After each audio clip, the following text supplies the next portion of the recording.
Take a balloon and squeeze it gently. It becomes smaller.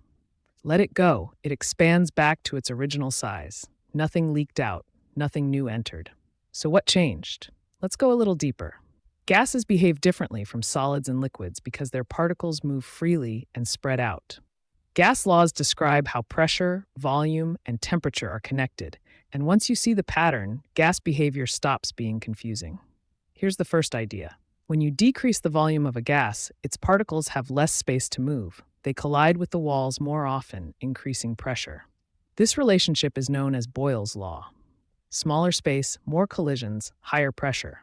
Larger space, fewer collisions, lower pressure. But wait, here's a twist. Now heat the gas instead.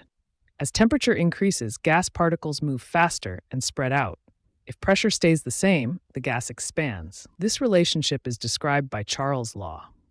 Higher temperature, faster particles, larger volume. Lower temperature, slower particles, smaller volume. Here's something even more interesting. Pressure, volume, and temperature don't work independently. They're all connected in a single relationship called the ideal gas equation. This equation ties everything together: how much gas you have, how hot it is, how much space it occupies, and how hard it pushes on its container. Let's connect this to real life. Why do car tires lose pressure on cold mornings? Why do pressure cookers cook food faster? Why do lungs expand when you breathe in? All of these follow gas laws, silently, constantly, and predictably. Before we wrap up, zoom out for a moment.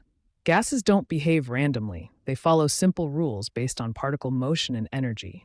Once you understand these rules, you can predict how gases will behave in engines, weather systems, medical devices, and even the atmosphere around you. And that leads to the next question. If gases obey these laws, how do substances behave when they dissolve, mix, or spread in liquids? That's exactly where we go next.